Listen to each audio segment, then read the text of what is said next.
words that you're about to hear.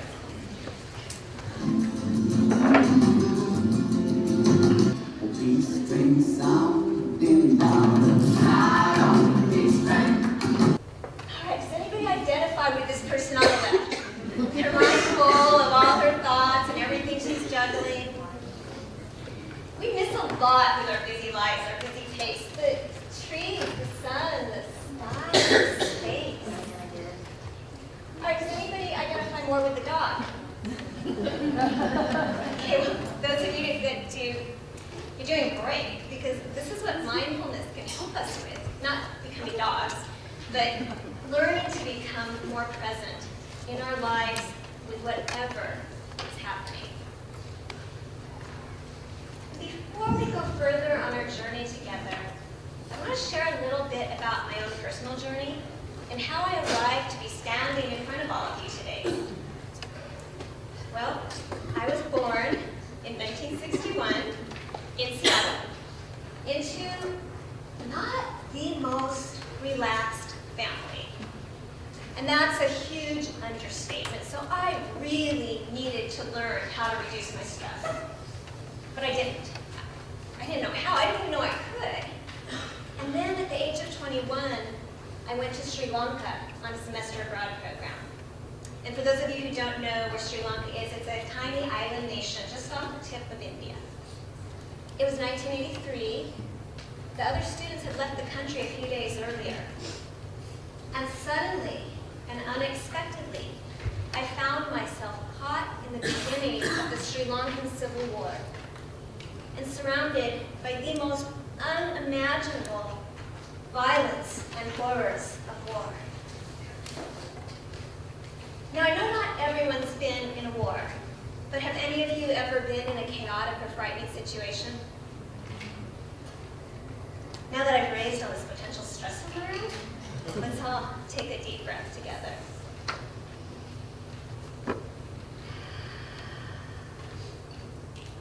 I wish that I had known and done this one simple practice back then. Because for the past 30 years, I've needed to learn and practice lots and lots of techniques in order to reduce my anxiety and stress levels, and in order to find my way into a balanced way of living. And to find my way back to center over and over and over. And that's what brings me here today. It's what allows me to be here in front of all of you today.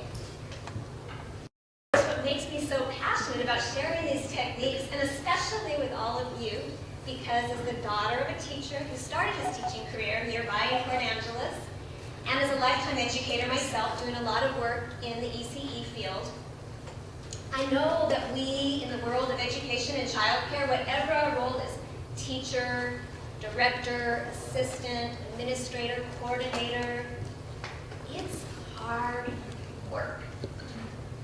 Often really rewarding, intrinsically, but hard. So we really need to take care of ourselves for our own sake, and also for the sake of those around us. Anybody ever feel like that? Yeah. Yeah? Like you're going to be buried or already are under an avalanche of paper? Whatever our personal war zone is. Too much paper to manage, a room full of screaming children, an irate parent, a room full of needy parents, or too much everything to manage. Without self-care, without self-awareness, we can harm ourselves and others with the effects of our stress. Can you get that? How that avalanche of stress can really affect our bodies and our emotions, our hearts? So one thing I really want to make clear is that if we want to get on that peace train and keep going on it and take others along with us, the children, the parents, our coworkers, our friends, our family, and we will fall off the train, believe me, many times, but if we want to keep getting back on it, it is really important that we understand that taking care of ourselves is not frivolous or optional. It's an essential developmental building block.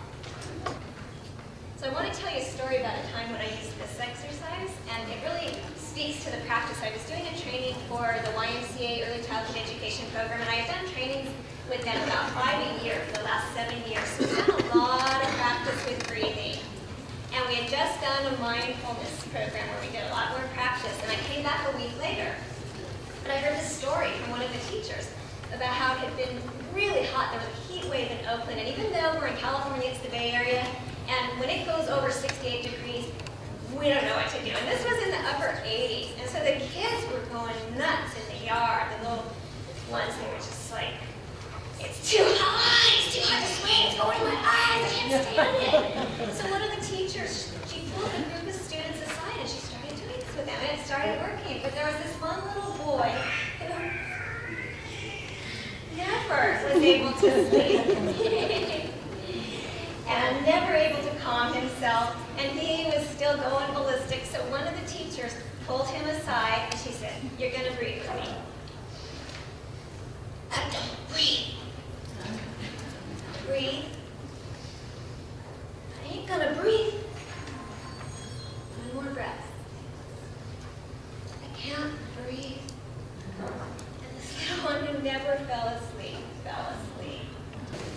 So we're gonna do one more. This one's great for the little ones not even having to tell them that you need them to breathe. Just get them breathing and having fun at the same time. And it's called animal breathing.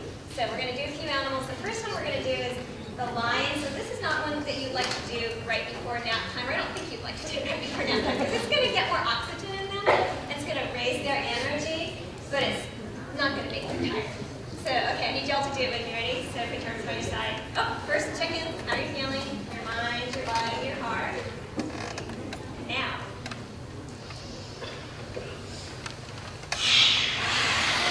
Two more times.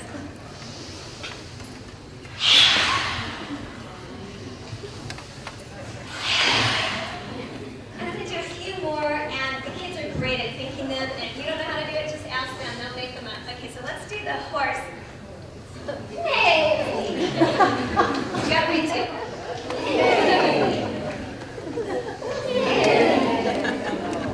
And a close relative, not biologically, but in how you do it, the elephant. Anyone got that sound?